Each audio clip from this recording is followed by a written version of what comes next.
December the 17th and of 2020, everybody at this point, I think most people have stopped following any election news because it's just too much. Following the minutia of it, and there's so much misinformation and disinformation out there, frankly, it's too much for anybody. So I'm glad you're still paying attention. I believe that you have information that the vast majority of North Americans just don't have. If there's any kind of update on that, it'd be terrific.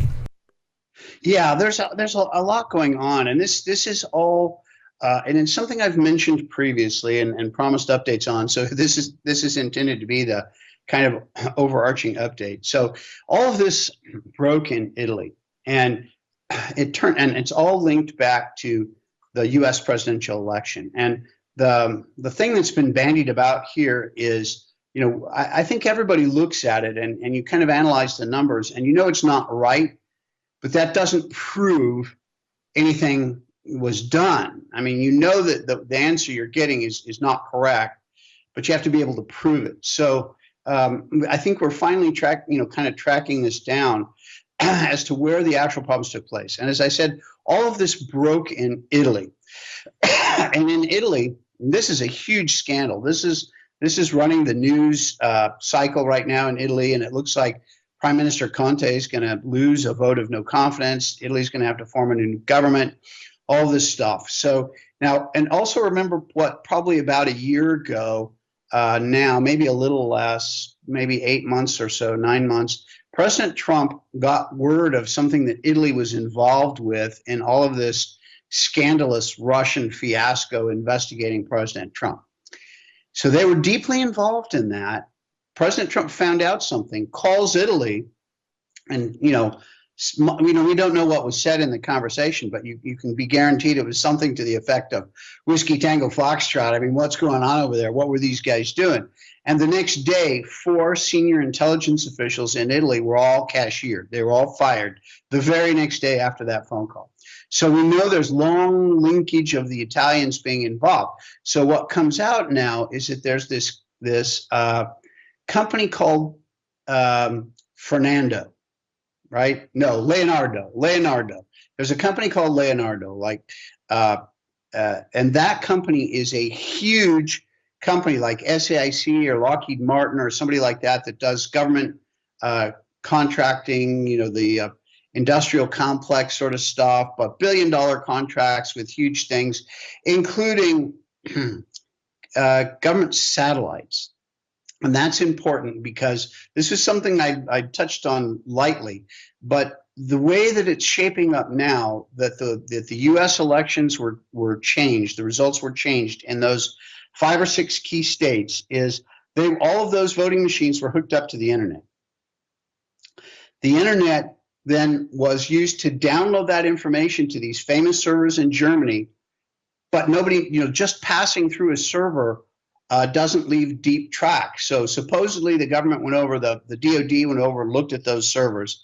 A lot of BS rumors about Gina Haspel getting in shootouts and all that. All that's nonsense. None of that happened. Were the servers looked at? Yeah, I think those servers were looked at, but no raid. So, but information passing through a server, it doesn't leave tracks. So there's not a lot there to see. You might see a blip of activity, but that's it. But from there, those were uploaded and sent to Rome. And this is where this took place. Now, what's being said out of Rome, out of Italy, is that this was done in the U.S. Embassy. That there was a certain State Department guy whose name I don't know yet. I guess this is probably going to come out in Italy at some point. And he was the mastermind, not the mastermind, but anyway, the guy running the operation of changing the votes. And that he was doing this in conjunction with some support from MI6, the CIA, and this Leonardo group. And Leonardo, this huge contracting company. So all of that was centered in Rome. And so the voting machines upload through Germany, through those servers, back up to Rome. So these guys are the ones sitting there looking at all the raw data. They're the ones that said shut down all those 5 states or 6 states at the exact same time. And the problem was that the algorithms were overloaded, that what they had planned on didn't work because Trump got so many votes, and he got record number of votes. I mean, among blacks and Hispanics and just everybody voted for Trump. And so that skewed all of the algorithms. So what they had planned just didn't work. That's why everything had to be shut down. So they upload all of this stuff. It gives them time to analyze all of this and create new analogs that then would allow the vote to come out in favor of Biden. And that then, once they created all the new data and manipulated all the data that was there, they sent these new numbers back up through this military satellite, Italian military satellite, run and operated by none other than Leonardo. And this was an encrypted satellite that then went back down through those servers and back down to all the machines here in the United States in those 5 or 6 states. That blast of information is what everybody sees on those number charts where it shows all the votes. And it shows the red line, the blue line going up like this, and Trump's ahead. And then all of a sudden, boom, and up above goes all of those votes for Biden. That blip is that data being retransmitted back down through this military satellite, back down into these machines that were all hooked up to the internet. And we've seen a lot of stuff on the news saying these machines weren't kept offline, they were online, and people want this investigated. So this is how that whole deal was put together. Now, as I said, it's interesting. The body of this reporting is coming from Italy, but there's also pieces that are now coming out of England, UK, and different people being involved and MI6 being involved. There's now rumblings there that are starting to have that, it's making, I would say, the government be a little weak-kneed because they're seeing they are starting to be implicated. The other piece of the puzzle actually came out of Canada. So we're taking all of these things and kind of putting them together and looking at it. And there were 2 reports out of Canada that Laura Lynn did that I think you can attach those photographs here for everyone to see. And the photographs, I took a close look at those. Those were 2 individuals in these photographs. One of them was from the parking lot of the U.S. Embassy in Rome, which there's a lot of photographs. And I was looking at the photographs of just the embassy, just generic stuff that you can find online. And that indeed does appear to be the parking lot of the U.S. Embassy. It's taken from a vantage point up high looking down at one of these 2 individuals. The rest of the photographs are of these 2 individuals leaving Rome at the airport. I forget the date, but it was in early December, so quite a little bit after the election was all over.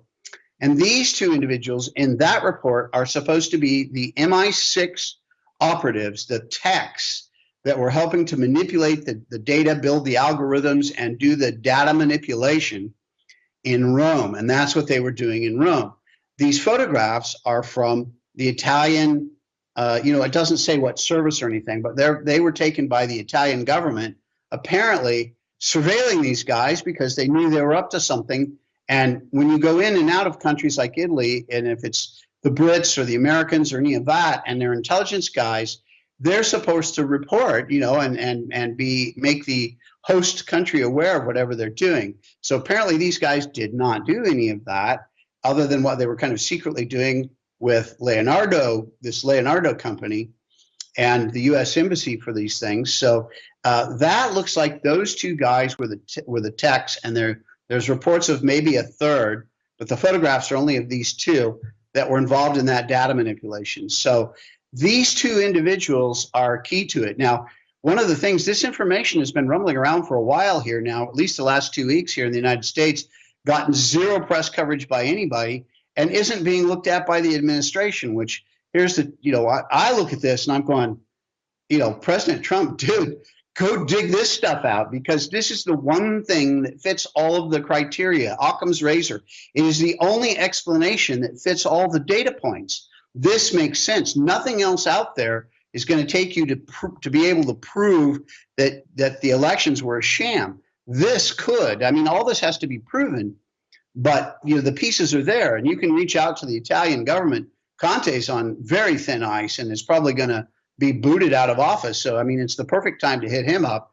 The Brits, I don't know. And by the way, and President Trump has had a decent relationship with with the government there getting those 4 guys fired and stuff that were in the intelligence business. So these photographs, I think, are extraordinarily important. And I would have to say, I don't know if this is going to get out. I don't know if this is as far as it goes because, as I said, there seems to be deep resistance by everybody to actually try to ferret through the facts in all the countries that are coming out and look at this thing and kind of reach some sort of theory as to what's going on.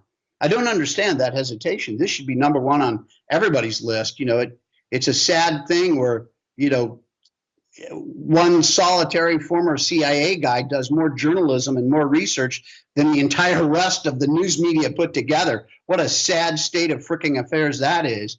But that seems to be where we're at. And those photographs of those guys, if they can get put out there and identify those guys, because as right now we don't have names, only MI6 in Rome cooperating with the CIA and the embassy to do these number changes. That's the information that's available. Well, go identify those guys. If that's who they really are, to those 2 guys, I have a message for you guys. You're walking dead.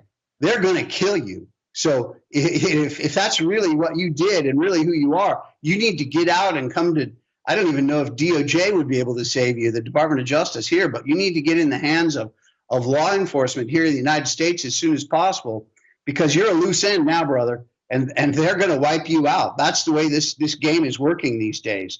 So I send a warning to those guys to get out of the middle of this thing, because your photographs are out there. Like I said, don't know if this is going to be something that's going to be picked up by anybody else in the media. And I can't even begin to express my distress over that fact, but that's where we find ourselves today. So that's the update, the overall situation. That's the way it's headed. And we'll see if this gets picked up and worked on by the administration. But this is where Trump needs to start putting some money and effort in there and getting some people working on this stuff. Well, I guess that's an extraordinary amount of information. It's extraordinary potent information. And all I could say in response to any of that is, if you look at what, say, the mafia does or any other kind of very powerful group might do in response to a threat to power or in an attempt to seize power, and you look at the amount of money, authority, power, not just the United States has, but its power to limit other people's power, other nations' power, it is no surprise. In fact, it would be a surprise if these measures weren't being done. So the effort being expended to subvert this election is something that, given what the stakes are, I would expect nothing less than what we're seeing take place. The trick is, can we stop it?